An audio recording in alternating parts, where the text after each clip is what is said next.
Hello बच्चों, class 9th chapter 11 volume and surface area exercise 11.3 का example number 8 हम लोग करेंगे।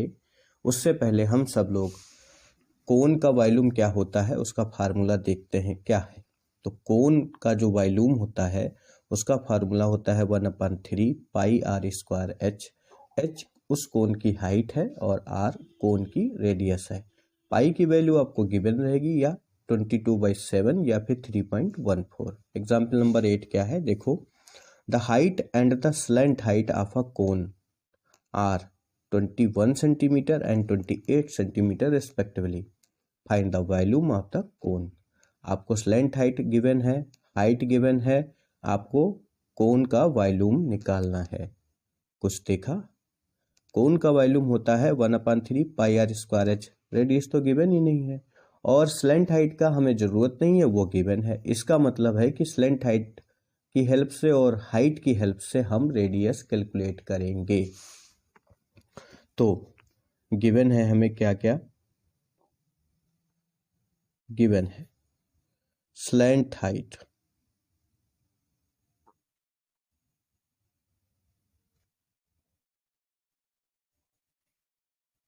L is equal to 28 centimetre. तो रिस्पेक्टिवली बोल रहा है, पहले हाइट बोला फिर स्लैंट हाइट, और रिस्पेक्टिवली मीन्स हाइट है 21 सेंटीमीटर और स्लैंट हाइट है 28 सेंटीमीटर। क्लियर? और हाइट कितनी है? हाइट को h से रिप्रेजेंट कराते हैं, वो कितनी है? 21 सेंटीमीटर है। क्लियर? अब हमको पता है, क्या पता है कि slant height L square is equal to होता है h square plus are square.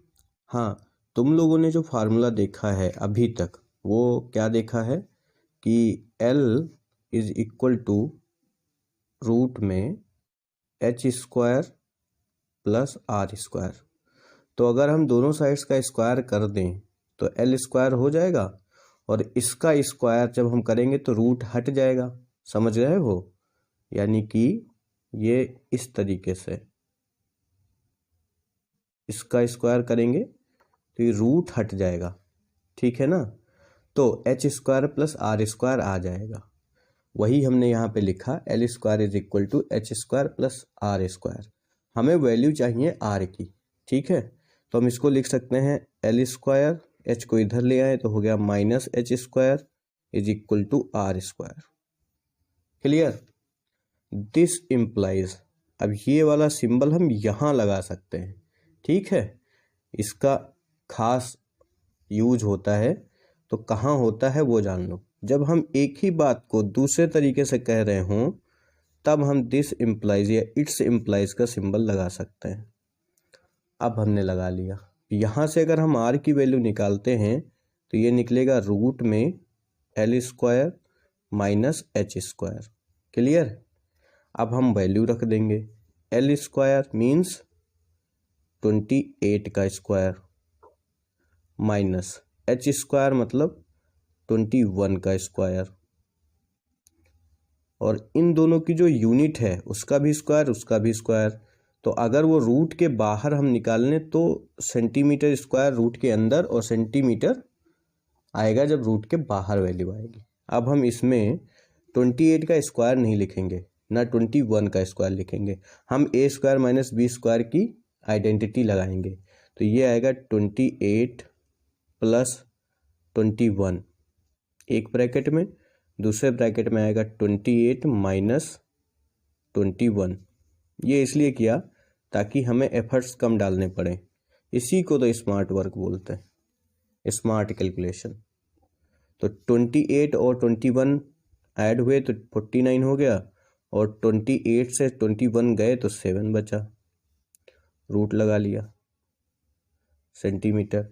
अब 49 से 7 बाहर आ जाएंगे, 49 परफेक्ट स्क्वायर है 7 का, 7 रूट में रहेगा। ये आ गई आर की वैल्यू। रेडियस हमें पता चल गई। क्लियर है? किस तरीके से कैलकुलेट करके बड़े आराम से निकाल लिया।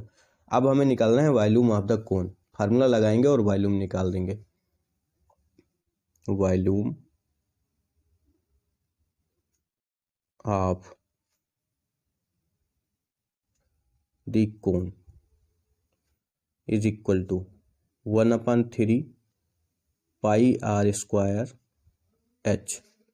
वैल्यू पुट कर देंगे 1/3 इंटू 22/7 इंटू r स्क्वायर मतलब 7√7 का स्क्वायर इंटू h कितना था 21 था, और ये आंसर आएगा सेंटीमीटर क्यूब में। आगे देखो 1/3 इंटू 22/7 इंटू 7 का स्क्वायर करेंगे तो 49 आएगा फिर से, और √7 का स्क्वायर होगा तो 7 बचेगा इंटू 21। 7 3 जा 21 तो 21 पूरा कैंसिल हो गया। आपके पास बचा है 22, 49 और 7 सेंटीमीटर क्यूब। जब इनका प्रोडक्ट निकालेंगे तो हमारे पास आ जाएगा 7546 सेंटीमीटर क्यूब। ये हो गया आपका आंसर। अब देखते हैं क्वेश्चन नंबर 9 क्या है। Monia has a piece of canvas whose area is 551 metre square. Monia के पास एक कैनवास का टुकड़ा है जिसकी एरिया 551 मीटर स्क्वायर है। She used it to have a conical tent made. वो इसका यूज करती है कोन के शेप का टेंट बनाने में, मतलब कि इस तरीके से वो इस कैनवास का यूज करती है ऐसा टेंट बनाने में। With a base radius of 7 centimetre, जिसका बेस रेडियस कितना है 7 सेंटीमीटर, मतलब उस जो कोनिकल टेंट है उसके बेस रेडियस की वैल्यू है 7 metre. Assuming that all the stretching margins and the wastage incurred while cutting amounts to approximately 1 metre square. ऐसे समझो कि स्ट्रेचिंग मार्जिन और वेस्टेज कटिंग वटिंग में सब मिला के 1 मीटर स्क्वायर कैनवास बर्बाद हो जाता है। Find the volume of the tent that can be made with it. तो आप हमें वॉल्यूम बताइए उस टेंट का जो उस कैनवास से बनाया गया। तो पहली बात तो 551 मीटर स्क्वायर पूरा कैनवास लगा नहीं, क्योंकि उसमें 1 मीटर स्क्वायर तो बाहर चला गया था, बेकार हो गया था। तो जो कैनवास का एरिया है अब वो कितना बचा 550 मीटर स्क्वायर। लेकिन इसको करना कैसे है, लिखना कैसे है वो मैं बता देता हूँ। सबसे पहले हम लिखेंगे सिंस, क्वेश्चन पूरा दिख रहा है,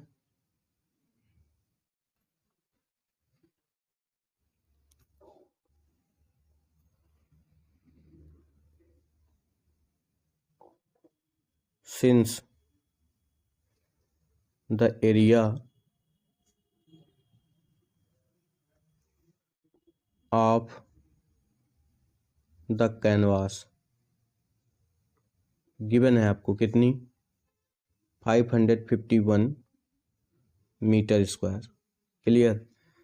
अब वो क्या करती है कि कैनवास इन सब चीज़ों में, कटिंग में और स्टिचिंग मार्जिन रखने में, वेस्टेज में, इन सब में 1 मीटर स्क्वायर एरिया बर्बाद हो जाती है। तो हम वो भी लिख लेंगे, and area of the canvas lost in wastage is equal to 1 meter square. Now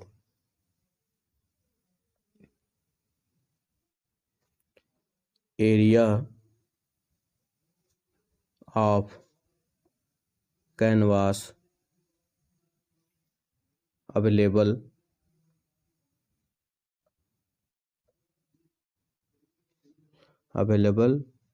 for making the tent is equal to 551 metre square minus 1 metre square is equal to 550 metre square. ये आ गया 550 metre square. अब एक चीज़ समझो कि जो हमारे पास जो कैनवास था वो उसकी हेल्प से हम कोनिकल टेंट बनाएंगे। तो जो हम कोनिकल टेंट बनाएंगे उस कैनवास की हेल्प से, उसमें उस कोन का सिर्फ और सिर्फ कर्व्ड सरफेस एरिया लेंगे, ठीक है। टोटल सरफेस एरिया तो लेंगे नहीं, क्योंकि टेंट हम फ्लोर पे या ग्राउंड में तो फैलाएंगे नहीं, सिर्फ कवर करेंगे, ऊपर ऊपर लगाएं। तो इसका मतलब है कि कोन का कर्व्ड सरफेस एरिया, उस कोनिकल टेंट का कर्व्ड सरफेस एरिया कितना है? 550 मीटर स्क्वायर। अच्छा, ऐसा करने से होगा क्या? कोन का कर्व सरफेस एरिया होता है पाई आर एल, तो हमें स्लेंट हाइट पता चल जाएगी, ठीक है ना। और स्लेंट हाइट की हेल्प से हम एच निकाल लेंगे और फिर हम निकालेंगे वॉल्यूम, ठीक है ना। इतना काम करेंगे, समझ में आ गई बात। तो अब हम लिखेंगे क्या? Therefore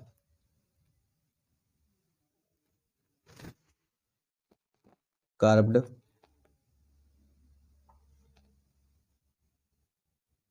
surface area of tent, ये कितना होगा?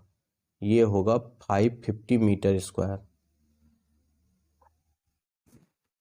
क्यों होगा? अभी बताया था, क्योंकि उस टेंट को जब हम लगाएंगे तो केवल कर्व करेंगे, बेस पे नहीं लगाएंगे। तो ये आ जाएगा, फार्मूला क्या होता है कोन का, क्योंकि टेंट किस शेप में है? कोनिकल शेप में है। तो ये हो जाएगा pi r l is equal to 550 metre square.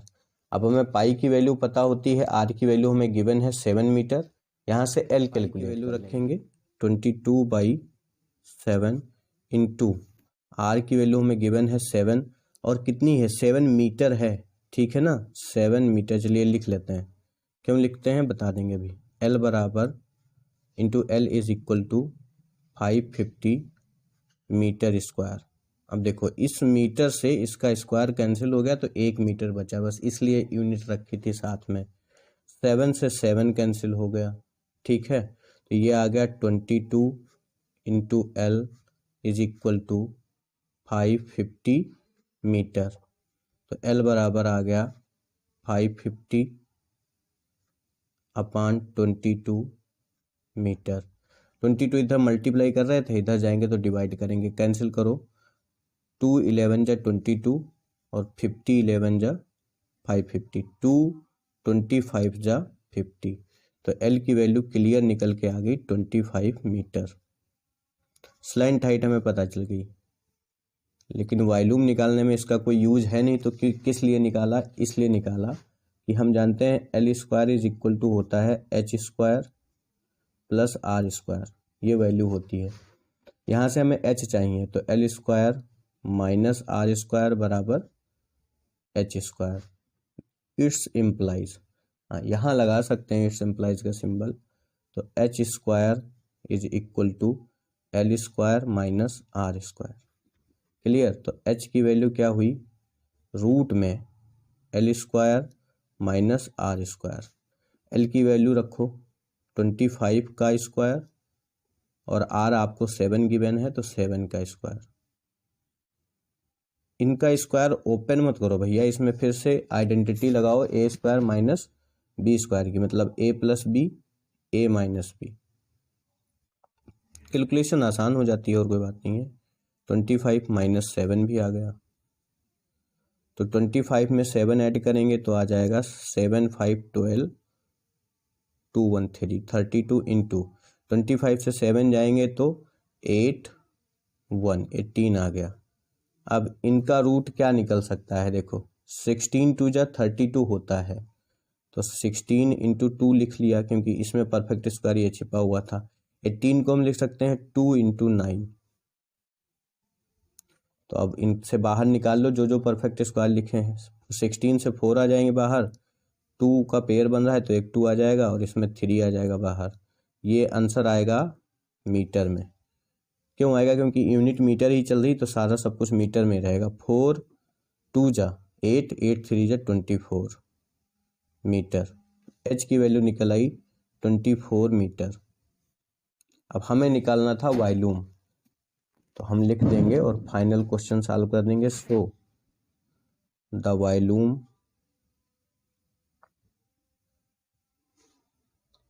Of the conical tent, तो कोनिकल टेंट का वॉल्यूम इक्वल टू कितना? कोन का volume 1/3 pi R square H. 1/3 question अच्छा है, एग्जाम में भी आ सकता है। आपके डोमेस्टिक एग्जाम होंगे आप सभी के, तो ये क्वेश्चन पूछा जा सकता है। आर की वैल्यू कितनी थी? 7, तो 7 का स्क्वायर हो गया इंटू एच की वैल्यू 24।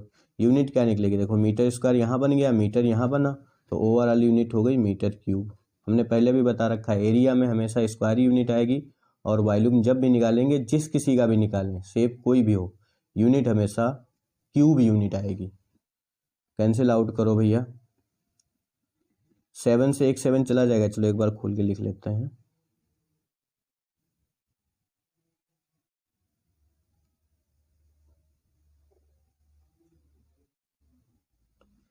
7 से एक 7 कैंसिल, इस 3 से ये 24 कैंसिल, 3 8 जा 24।